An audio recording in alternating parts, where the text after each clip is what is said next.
Good afternoon and welcome to Copper Jewelry Making with Nicole.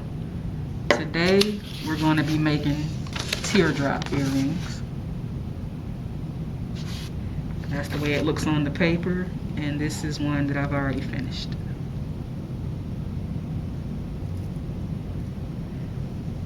Okay, let's get started. For today's project, let's go over some of the tools we're going to be using. We're going to need a wire cutter, a chain nose plier, round nose plier, a bell plier,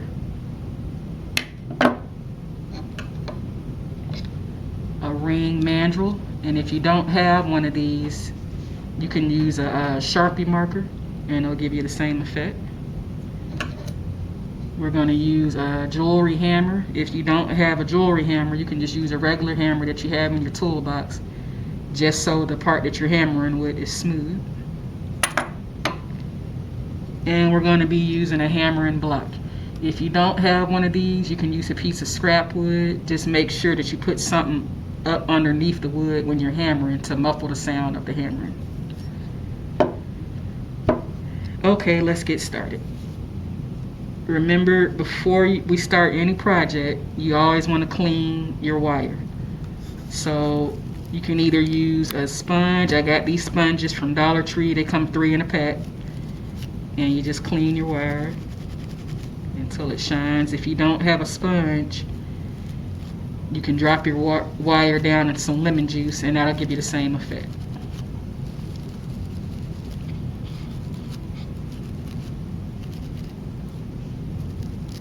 See how that shines that up pretty good? Okay, to make one of our earring links, I call this the earring link right here, we're going to use 3.5 inches of 18 gauge wire. So here's your wire. I'm going to take your ruler and measure 3.5 inches. Alright, just make sure that's okay. Now we're going to use our round nose pliers. And sorry, my pliers look so raggedy. I've had these for a while. We're going to put 2 turns. We're going to put a turn on each end of the wire. For our first turn, we're going to use the widest part of our round nose pliers. So you just grab it at the tip like that. And make your turn. You're going to grab it at the tip like this.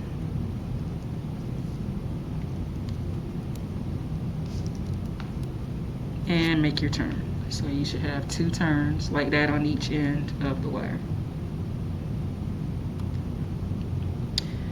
To make the teardrop shape, we're going to use our ring mandrel, and like I said, if you don't have one of these, you can use a Sharpie marker or any kind of permanent marker you have and it'll give you the same shape. But if you do have one of these, you want to use the 5th turn. So we're going to count from the top. 1, 2, 3, 4, 5, and we're going to use our 5th turn.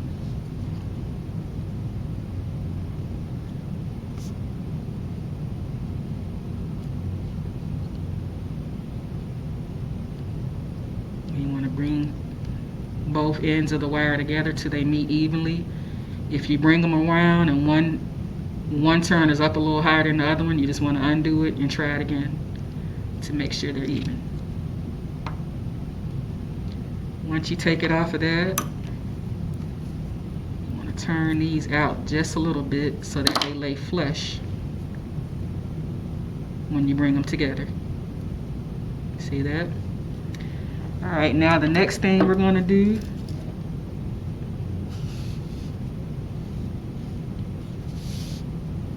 is flatten our wire. And remember, anytime you're hammering, you always want to put just the part that you're hammering on your hammering block so that you don't smash your fingers. You also want to remember to hammer on the back side of whatever it is you're hammering. So say like for this, I hammered it on the back side. The reason you always want to hammer it on the back side is so you can't see your hammer marks. See those little marks? So that's why you always want to hammer on the back side. So let me get my hammer.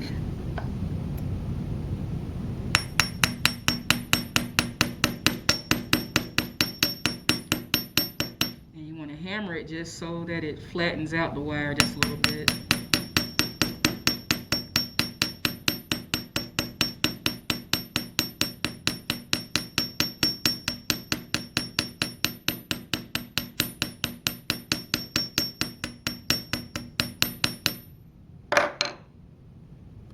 Okay, see how that widened it out just a little bit?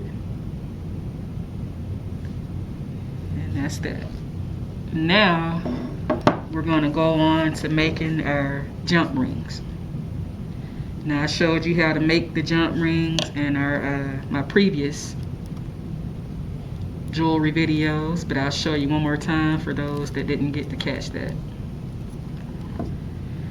To make your jump rings, you want to use your bell pliers, and we're going to use the middle turn on our bell plier. So you want to put your wire in there like that, turn, turn, turn, turn, turn.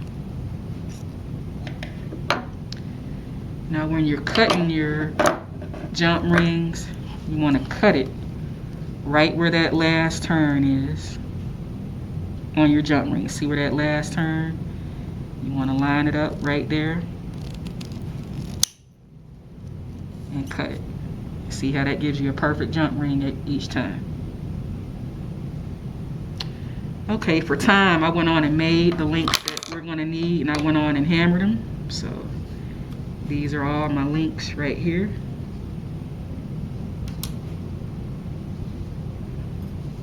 Turn them this way so you can see them.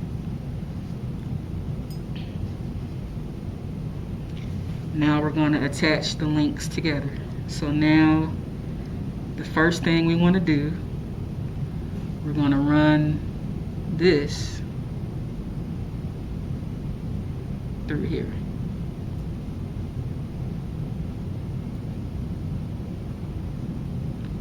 Now we're going to take one of our other links and we're going to come in.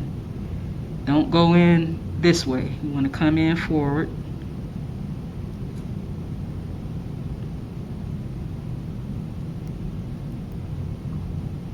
And we want to hook that into the jump ring. Like so.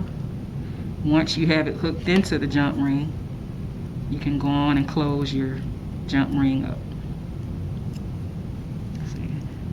Close the jump ring up. And now we're going to do that one more time.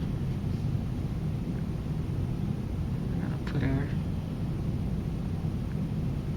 jump ring through the back.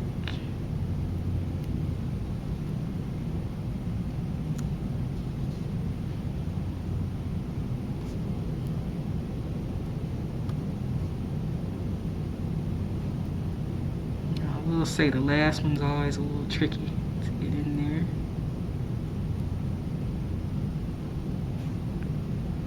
Okay, and we're going to bring this through the last link that we just put through.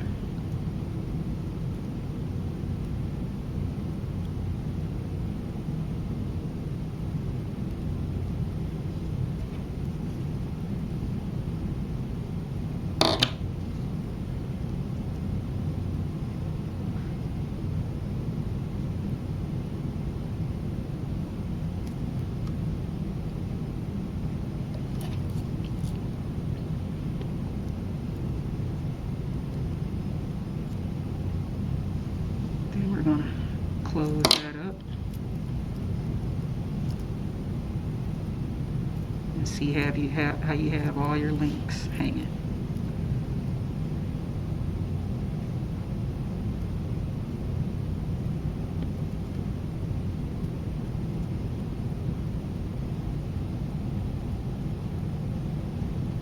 Okay, so now last thing we want to do is attach our bead to the end of the earring. See how I have that bead hanging from the end of the earring. Okay, so to attach the bead, we're going to grab a piece of 18 gauge wire.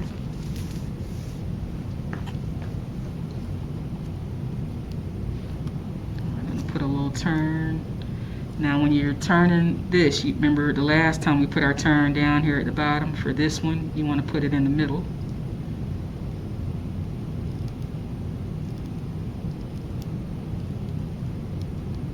You don't want to close it all the way yet.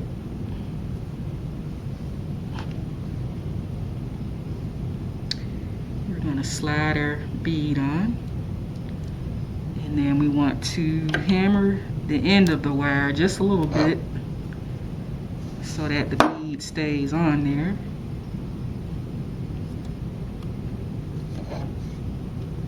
I just want to put your stone on something, a piece of fabric, to muffle the hammering sound just a little bit.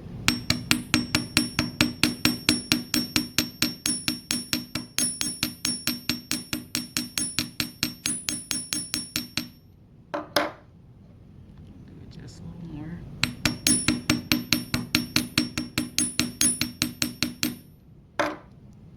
See how that keeps the bead from falling off.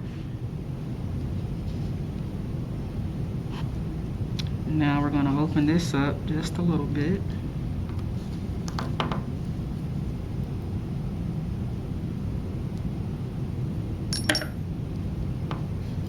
And we want to slide this through the last turn we had.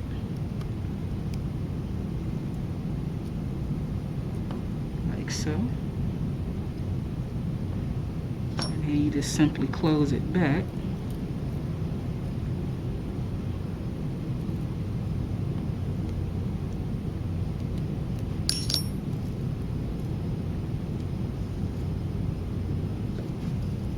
Your earring should flow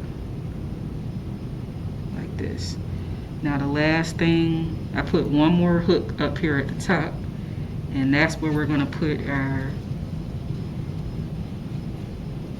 earring hook. Now to attach your earring hooks, you want to open up the end of it just a little bit. See how that opens up?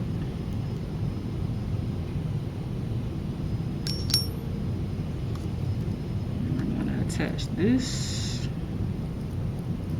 to our top jump ring.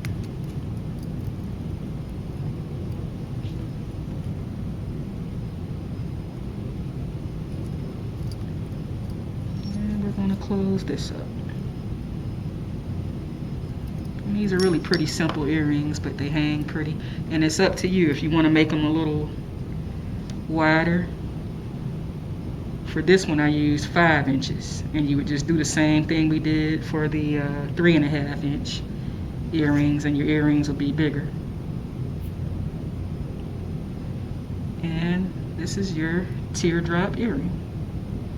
I hope you've enjoyed this session of copper jewelry making with Nicole.